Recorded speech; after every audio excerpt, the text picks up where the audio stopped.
Everyone thinks the Arctic is a wasteland.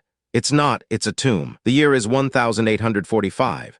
The British Empire, at the zenith of its power, casts its gaze upon the last great unconquered frontier, the Northwest Passage, a mythical sea route through the Arctic, promising untold riches and a shortcut to the Orient. Sir John Franklin, a seasoned but aging explorer, is chosen to lead this audacious venture. His mission, to map the final uncharted stretches of the passage. His vessels, HMS Erebus and HMS Terror, two bomb ships reinforced against ice, equipped with state-of-the-art steam engines and enough provisions for 3 years. 129 men, full of hope and ambition, sailed from Greenhithe, England on May 19th. Their last confirmed sighting was in late July 1845 by whaling ships in Baffin Bay. Then, silence. A profound, chilling silence that would stretch for years, baffling the world. Imagine the families back home. The wives, the children, the parents. Each passing season, hope dwindling like the fading light of an Arctic winter. The initial confidence slowly eroding, replaced by gnawing doubt and fear. The British Admiralty, initially optimistic, eventually launched multiple search expeditions.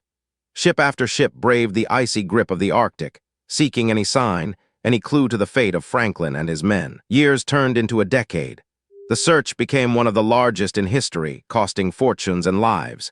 Still, the Arctic held its secrets close, revealing only fragments, hints of a terrible tragedy. Then in 1859, Captain Francis Leopold McClintock, commanding the yacht Fox, made a grim discovery on King William Island. A cairn, a stone monument, contained a crucial note. The note, updated in 1848, stated that the Erebus and Terror had become beset in ice in September 1846, near King William Island. Sir John Franklin himself had died on June 11, 1847. The remaining 105 men under Captain Francis Crozier had abandoned the ships on April 22, 1848, attempting to march south towards the Back River, a distance of hundreds of miles. They never made it. McClintock's men found other chilling evidence. Human remains, scattered tools, and a lifeboat loaded with personal effects, facing the wrong direction away from safety. It painted a picture of utter desperation. The Inuit, the indigenous people of the Arctic, had their own stories. Accounts of emaciated white men struggling across the ice, some resorting to cannibalism to survive. These harrowing tales were largely dismissed by the British at the time. For over 150 years, the exact resting places of the Erebus and Terror remained one of the greatest maritime mysteries. The ghost ships of the Arctic, forever lost beneath the shifting ice. Then, in 2014, after years of painstaking search by Parks Canada and Inuit knowledge, a breakthrough. HMS Erebus was discovered in the shallow waters of Wilmot and Crampton Bay, off King William Island. The wreck was remarkably well preserved by the cold Arctic waters. Cannons still in place, the ship's bell found, even parts of the deck furniture. A time capsule from a bygone era. 2 years later, in 2016, HMS Terror was found. North of Erebus, in Terror Bay, also off King William Island, its discovery was even more stunning. Almost perfectly preserved, a testament to the Arctic's deep freeze. Interior spaces of the Terror were sealed by the cold, oxygen-deprived water.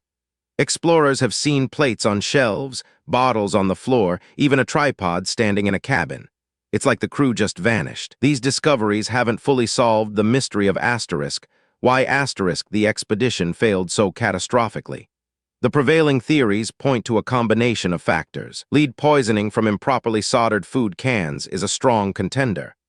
Forensic analysis of some remains showed dangerously high levels of lead, which could have led to madness, weakness, and impaired judgment. Scurvy, a common killer on long voyages, was also likely a factor. Despite precautions, the extreme Arctic conditions and prolonged isolation would have made its prevention difficult. The sheer hubris of Victorian exploration played a part. Overconfidence in technology and underestimation of the Arctic's brutal, unforgiving power. They were prepared, but not enough for that asterisk. The Franklin expedition remains a stark reminder of humanity's enduring struggle against the elements. A saga of ambition, endurance, and ultimately, a tragic defeat by the vast, indifferent wilderness. The wrecks of Erebus and Terror, now protected Canadian National Historic Sites, stand as silent monuments. They tell a story not just of loss, but of the relentless human drive to explore, even at the highest cost. They continue to yield secrets, each artifact recovered adding another piece to the puzzle of their final, icy fate. The Arctic keeps its secrets well, but sometimes it gives them back. Next, discover the ghost ship that sailed for years without a soul aboard.